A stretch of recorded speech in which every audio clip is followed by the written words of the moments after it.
जय हिंद। आप सभी देशवासियों को गणतंत्र दिवस अर्थात रिपब्लिक डे की ढेर सारी शुभकामनाएं। हम ये समझते हैं कि इंडिपेंडेंट डे, संविधान दिवस और रिपब्लिक डे सब में क्या अंतर होता है, इसको थोड़ा बारीकी से समझते हैं। और संविधान को 2 महीने लेट क्यों किया गया, बना के उसे लागू क्यों नहीं किया गया था, 2 महीने बाद क्यों लागू किया गया। देखिए, 15 अगस्त 1947 को हम आजाद हो गए, हम अंग्रेजों से आजाद हो गए। हालांकि उस समय भी हमारे ऊपर फ्रांस का कब्जा था और पुर्तगालियों का कब्जा था। तो वो लोग पुर्तगाली फाइनली 1961 में गए हैं सब, गोवा को आजाद करके। सबसे बाद में गोवा आजाद हुआ है। तो हम लोग तो आजाद हो गए थे, लेकिन बात यहाँ ये आती है कि आजाद हम अंग्रेजों से हो गए थे, लेकिन हमारे ऊपर किसी का शासन ही नहीं था। तो हमारे ऊपर कौन शासन करेगा, ये कोई डिसाइड नहीं था। इसलिए 15 अगस्त 1947 को हम आजाद हो गए थे, इसलिए उस दिन हम आजादी दिवस, इंडिपेंडेंट डे मनाते हैं। लेकिन हम लोग के ऊपर अंग्रेज कहे थे कि हम आपको फाइनली छोड़ के तभी जाएंगे जब आप संविधान बना लेंगे तब।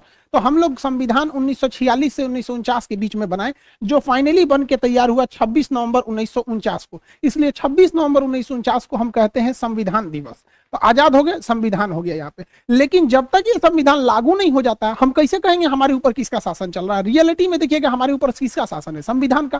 सुप्रीम कोर्ट, प्रधानमंत्री, राष्ट्रपति, नीचे से ऊपर तक सब संविधान के अधीन काम करते हैं। तो संविधान बन गया था लेकिन लागू ही नहीं हुआ था। इसे 2 महीना बाद लागू किया गया। 26 नवंबर 1949 से 2 महीना जोड़ेंगे तो वो 26 जनवरी 1950 हो जाएगा। जिस दिन संविधान लागू हुआ उस दिन हम लोग मनाते हैं रिपब्लिक डे। और रिपब्लिक डे का मतलब होता है भारत एक रिपब्लिक है, अर्थात यहाँ के राष्ट्रपति जो है वो खानदानी नहीं होंगे, वंशानुगत नहीं होंगे, बल्कि चुन के आएंगे। राष्ट्रपति और प्रधानमंत्री हम लोग के यहाँ चुन के आते हैं और इन्हीं लोग का हमारे ऊपर शासन रहेगा। इस वजह से जिस दिन हम आजाद हुए उस दिन को हम 15 अगस्त यानी स्वतंत्रता दिवस, इंडिपेंडेंट मनाते हैं।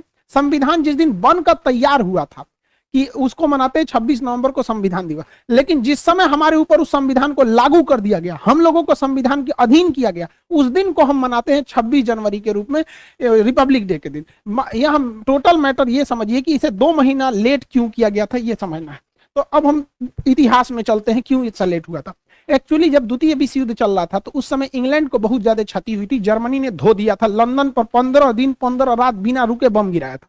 तो इंग्लैंड की जनता जो थी युद्ध से पूरी तरह त्रस्त थी। वहां कंजर्वेटिव पार्टी की सरकार थी, विंस्टन चर्चिल प्रधानमंत्री थे। उसी समय विपक्ष में जो थे लेबर पार्टी की थी, जिसके नेता थे क्लीमेंट एटली। तो क्लीमेंट एटली ने कहा था कि अगर हमारी सरकार आएगी तो हम भारत को स्वतंत्र कर देंगे। तो भारतीयों ने भी उनका समर्थन किया था और क्लीमेंट एटली की जब सरकार बनी तो वो भारतीयों को स्वतंत्र करने के पक्ष में आ गए। उन्होंने अपने 3 कैबिनेट मंत्री, आप देखते होंगे भारत में भी कैबिनेट मंत्री होते हैं, जैसे रक्षा क्षेत्र के कैबिनेट मंत्री राजनाथ सिंह है, विदेश मंत्रालय के कैबिनेट मंत्री एस जयशंकर साहब हैं। तो अलग अलग कैबिनेट मंत्री होते हैं। तो उन्होंने अपने 3 कैबिनेट मंत्रियों को भारत भेजा, जिसको 1946 में वो भारत आए थे, जिस वजह से इसे कहा गया कैबिनेट मिशन।